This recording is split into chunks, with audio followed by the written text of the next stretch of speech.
सुमित्रा जी बाहर देख रही होती हैं कि बादल छा चुके हैं और वह बैठ के आराम से सोफे पे चाय पी रही होती हैं।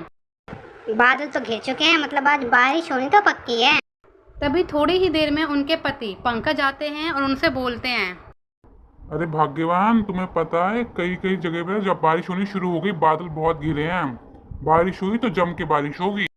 सुमित्रा जी की दो बहुएं भी थी। एक का नाम रानी था जिसका रंग सांवला था और वह बहुत सीधी सादी थी जो उनके घर की छोटी बहू थी। आज पता नहीं क्यों मन कर रहा है कि मैं बारिश हो तो बारिश में नहाऊं। बहुत दिन हो गए अपने बचपन की यादों को ताज़ा ही नहीं करा। अगर बारिश हुई तो मैं जाऊंगी ज़रूर।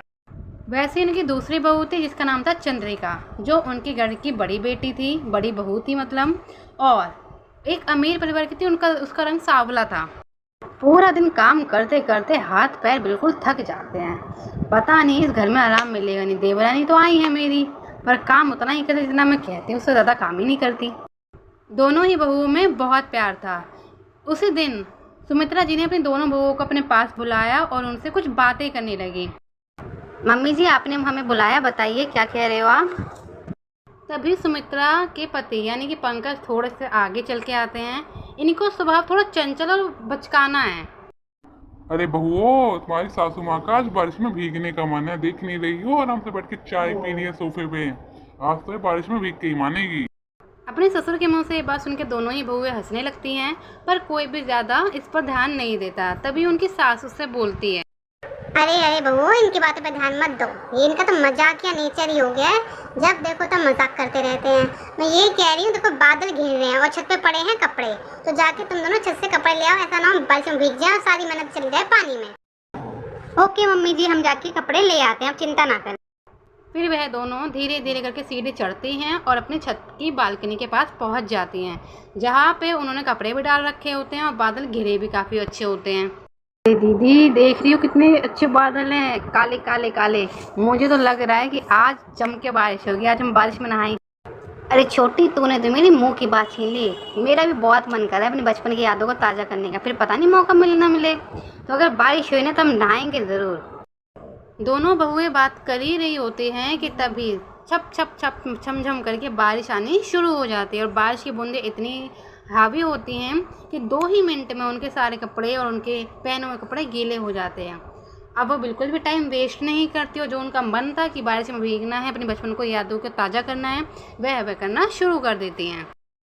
दोनों बहुएं आराम से कपड़े वपड़े की टेंशन छोड़ के डांस करती हैं, बारिश का एंजॉय करती हैं। ये दोनों ही बहुओं को उनके सास यानी कि सुमित्रा और पंकज भी अपनी बालकनी से देख रहे होते हैं, पर वह कुछ कहते नहीं हैं क्योंकि वह जानते हैं कि इनकी दोनों बहुओं के बीच में काफ़ी प्यार है।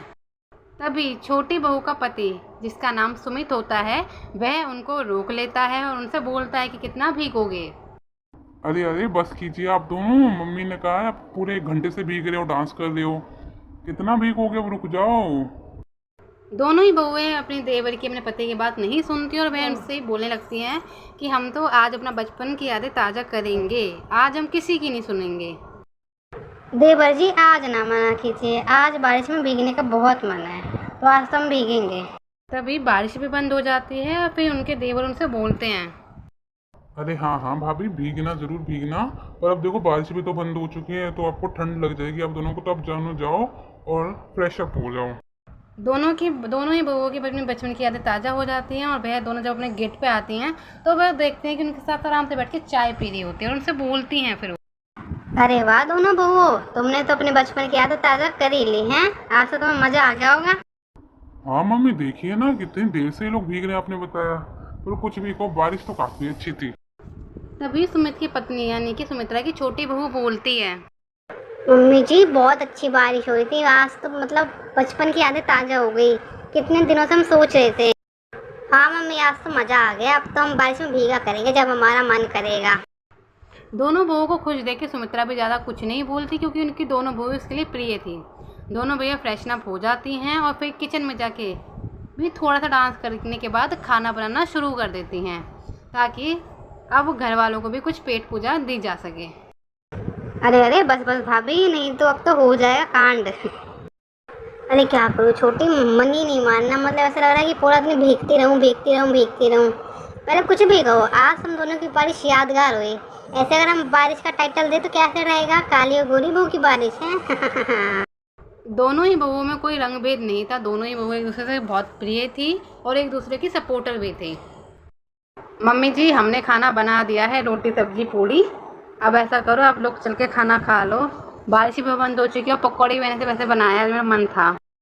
तभी सुमित्रा भी अपनी दोनों बहुओं से बोलती है, एक पड़ोस की विमला है जो अपनी बहू को काम बोल बोल के थक जाती है पर उसको कोई काम होता नहीं है। एक मेरी बहू है जिनको मैं कोई काम बोलती नहीं हूँ और वे अपने आप ही सारा काम करके रख देते हैं। बहुएं हो तो मेरी जैसी हो ना ही हो। हाँ मम्मी, ये तो आपने सही कहा। हमारी भाभी और हमारी जोरू दोनों अच्छे हैं, सारा काम खुद से कर देते, कोई लड़ाई झगड़ा नहीं, कोई किसी का रंग भेद नहीं, दोनों एक दूसरे से अलग हैं पर रहते मिलजुल के हैं। ये तो मैं भी कहूँगा, मेरी भाभी जैसी कोई भाभी नहीं और मेरी बीवी जैसी भी कोई बीवी नहीं। दोनों बहुएं अपने सास ससुर के मुंह से, अपने पति के मुंह से बातें सुनकर काफ़ी खुश हो जाती हैं।